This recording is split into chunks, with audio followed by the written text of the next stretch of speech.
three lessons that I have learned in my journey, my 19 years plus of making shoes by hand in Nigeria. The first one is know yourself. You really need to know yourself. You need to know your strengths. You need to know your capabilities. You need to know your weaknesses.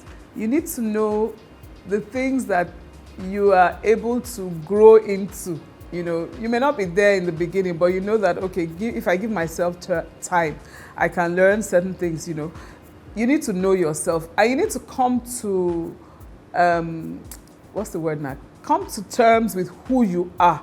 Just appreciate yourself for who you are. Then begin to now build your business around those issues. Because if for instance, I usually say to people, if you hear that I'm running a catering business, okay, before I used to say it's a lie, but what I will say today is, if you hear I'm running a catering business, know that I have a partner that loves cooking, because I'm not the one doing the cooking, and that's the truth, So you need to know yourself. You need to understand who you are, what you can do, what you can't do, what you can tolerate, so that you can now build a team around yourself that fills the gaps of your personality, and then you can use your strengths to drive the business. Because the thing about business is, some people say, oh, I want to start my own business because I don't want to work for anybody. Excuse me? If you start your own business and you have 1,000 customers, then you're working for 1,000 people. That's the truth. So you need to be able to do it effortlessly without feeling pain. It shouldn't feel, I'm not saying passion now, but I'm saying that you must be able to enjoy what you're doing so that you can do it consistently and do it well and continue to evolve as you do it. The second thing I learned, and I realized I did it sort of like, well, a friend advised me to go for a business course, and it helped me a lot, is to get a business education. I think one of the things that God has used to help me to be able to stay in my business is, constantly learning how to run a business. So I studied law, and I'm educated, as we lawyers say, I am even learned, but when it came to business, I realized that there were deficits in my knowledge. There was a knowledge gap as far as business was concerned. So I needed to do a business course, and I did one. And I've also upgraded that business course, as in I've gone back to school, business school, 2 times after that since I started. So it's one of the things that I recommend highly. The third thing, and this one is not so much what I've learned, but if I ask myself, what would I do differently? As much as I love having made several products, if I was going to start now, I wouldn't do such a wide variety anymore.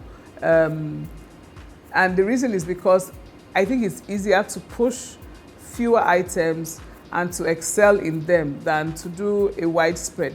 I have that advantage now because of how I function. I outsource, and I run my store like a family store, so you can come in with your husband and your children, and all of you can get your shoes, and that's what happens typically, But for someone who is starting out now, that might be a bit difficult, So I wouldn't advise a young person starting out to start out like that. I would say narrow your options, narrow your products to streamline it a bit. It's going to be more nimble, and it's going to be easier for you to handle.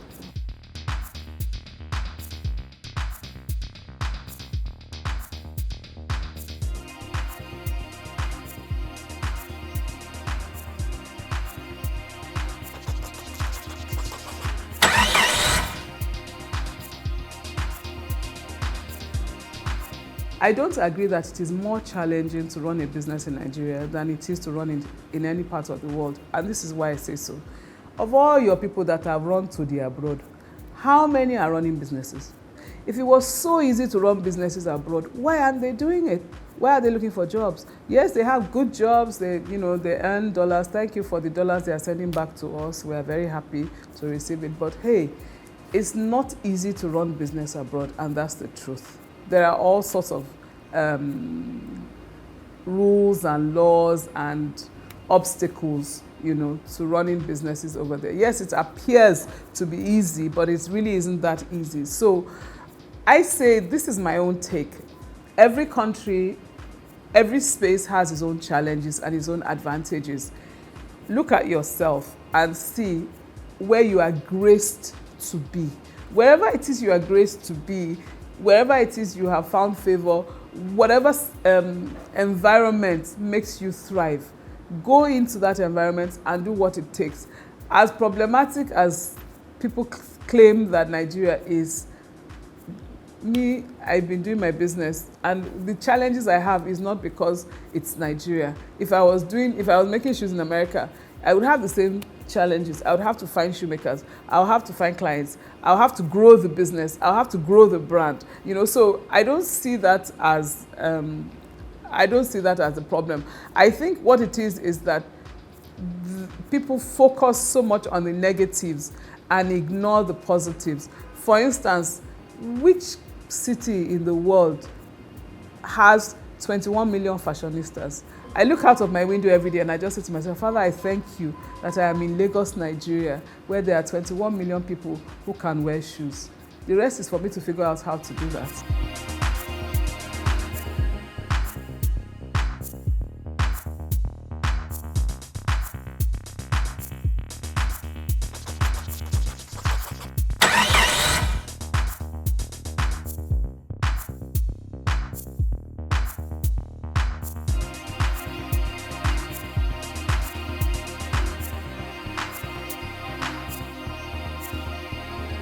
So these shoes, we call them logo loafers, and they're actually,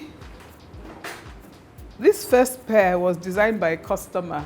So when he designed these shoes, what we agreed on was this is L and R, but we put the R on the left foot and the L on the right foot, just as a conversation starter. But what we also do actually is our customers can put their initials, so they're comfortable, they're unique, and they're you.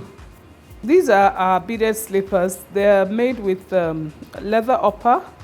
All of this is leather. And then these beads are hand woven for us by someone who makes custom made bead work. And the whole idea is they're slippers, but they're really elegant and they're really different because once you see them, you know that this is a pair of Mono Matthews.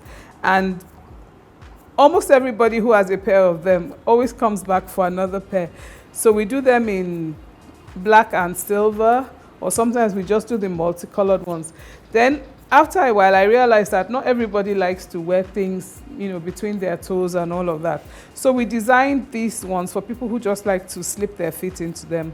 And it evolved into these mules. Sneakers. I think women have been cheated for too long. I think women have been wearing very uncomfortable shoes for too long, and men have been enjoying wearing comfortable shoes. So I love wearing sneakers. My sneakers are hand painted, so there's no other pair like them in the world. These are like regular sneakers, but what we did was we used suede in one part of it so that we could bling them up. So, because my idea is sometimes you want to go to a party, you're going to be dancing, or you're going to church for a Thanksgiving service, and you want to look glamorous, but at the same time you want to be comfortable. So this is how we do it. And then, of course, with the shoelace, you can have any color shoelace that you want in them. Again, this is real leather, and this suede is also a kind of leather, because many people think, when you see it nice and looking velvety, that it's not leather. No, it's actually leather. It's suede, but it's real leather as well. So it's all blinged up, so you can look comfortable. You can be comfortable and look glamorous at the same time. These ones, I call them Wakanda. They're also hand painted.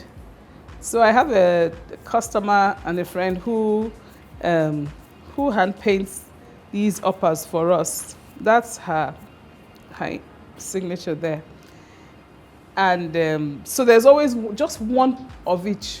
No two are exactly the same thing,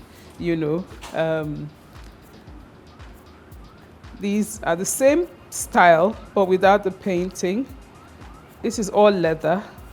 And then this place is hand stitched together. And all the people who have bought them, they've been so pleased, so happy with them, so happy with them. These ones are famous.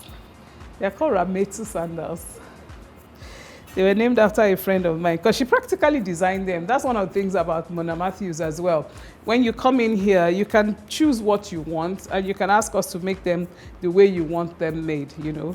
So these ones are named after my dear friend Rametu.